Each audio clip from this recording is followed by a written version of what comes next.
নমস্কার বন্ধুরা, আপনারা সবাই কেমন আছে? আশা করি সবাই ভালো আছো। আজ আমি বানাবো সয়াবিনের তরকারি, শনিবার তাই আমি আজকে নিরামিষ রান্না করছি। রোজই নিরামিষ রান্না হয়, কোনো সময় আমিষও হয়, তবে অনেক দিন থেকে আমি নিরামিষ রান্না করছি যেহেতু আমাদের অনেক রকম ব্রতবার অনেক কিছু পড়ছে। তাই আজকে ভাবছি আবার একটা কি রান্না করব। সয়াবিনটা রান্না করার জন্য আমি প্রথমে নিয়ে নিলাম একটা ডেস্কিতে গরম জল করে নিয়েছি, নিয়ে আমি ভাপিয়ে নেবো সয়াবিনগুলো। দেখুন কত সুন্দর হয়েছে সয়াবিনগুলো। এইভাবে আমি এবার ছেঁকে নেব। সয়াবিনগুলো আমার সেদ্ধ হয়ে গেছে, তবে বেশি সেদ্ধ করলাম না। আলুগুলো একটু টুকরো টুকরো করে, তবে একটু বড় সাইজে আলুগুলো কাটতে হবে। নিয়ে নিলাম কাঁচা লঙ্কা, টমেটো, আদা, জিরে একসাথে আমি পেস্ট করে নেব। কড়া থেকে তেল দিয়ে দিলাম, দিয়ে এবার আলুগুলো আমি ভেজে নেব। আলুগুলো একটু লাল লাল করে ভেজে নেব, যেহেতু সয়াবিনের তরকারি সবসময় একটু আলুটা ভেজে নিলে খুবই ভালো লাগে, টেস্টি লাগে খাবারটা। দিয়ে দিলাম একটু হলুদ, দিয়ে আমি ভালো করে আলুটাকে নাড়াচাড়া করে নেব। কে কে আমার মতন রান্না করতে গিয়ে হাত পুড়ে যায় আপনারা কমেন্ট করে জানাবেন। তবে আমার তো খুবই হাত মুখ সব জায়গা তো তেল ছিটে পড়ে, তবে কিন্তু আমার রান্নাটা আমি অনেক দিন থেকে রান্না দিতে পারছিলাম না, কেননা আমার শরীরটা খুব খারাপ যাচ্ছে অনেক দিন থেকে। তাই আমি যতটা পারি রান্নাটা আমরা আপনাদের সামনে নিয়ে আসি। যখনই নিয়ে আসি তখন একটু শেয়ার করতে ভালোবাসি, যে বন্ধুদেরকে একটু দেখাই। দেখো আমি দিয়ে দিলাম ওই কড়া থেকে আমি সয়াবিনগুলো দিয়ে দিলাম। সয়াবিনগুলো দিয়ে আমি ভালো করে ভেজে নিচ্ছি, যেহেতু কাঁচা একটা যে গন্ধ থাকে না, এই গন্ধটা চলে যাবে। তবে সয়াবিন সবসময় না ভেজে রান্না করলে টেস্টি লাগে।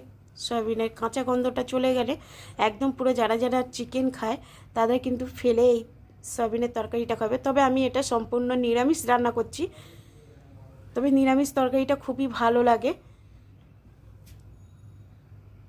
দিয়ে দিলাম ওই কড়া থেকে তেজপাতা, জিরে, শুকনো লঙ্কা ফোড়ন দিয়ে দিলাম, দিয়ে আদা, জিরে, টমেটো, কাঁচা লঙ্কা দিয়ে দিলাম।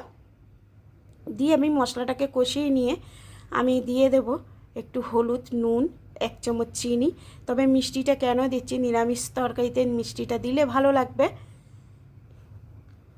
দেখুন আমি মশলাটা কষিয়ে নিচ্ছি, তবে তলায় লেগে যেতে পারে, তার জন্য আমি একটু জল দিয়ে দেবো।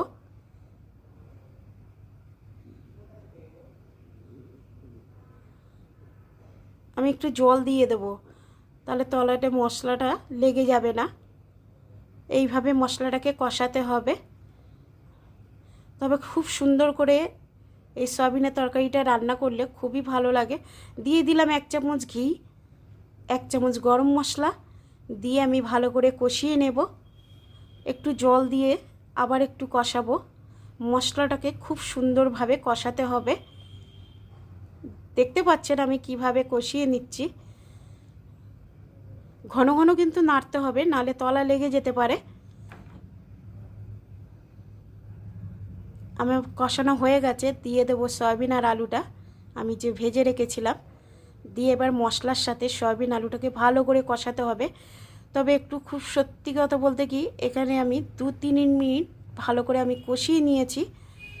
একটু কষালে যত দেখবেন তরকারিতে একটু মশলার সাথে যত কষাবেন না তত টেস্টি হয় খাবারটা। তবে এটা নিরামিষ খাবার, আপনারা বুঝতেই পারবেন না যে এটা নিরামিষ কি।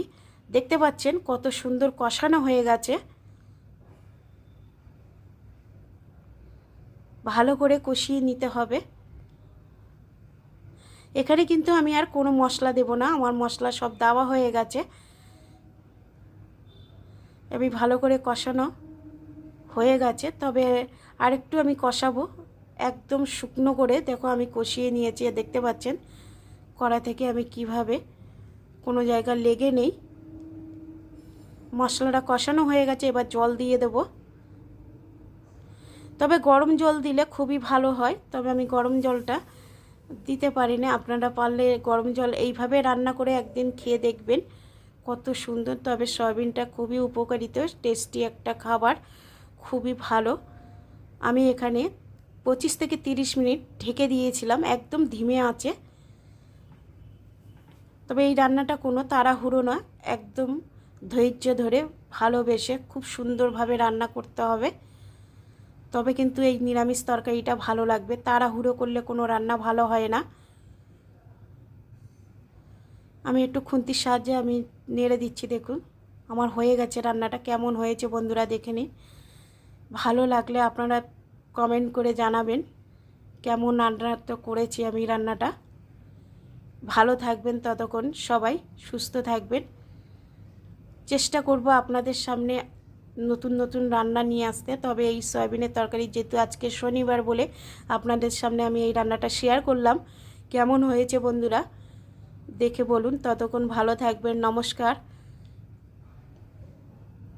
টাটা।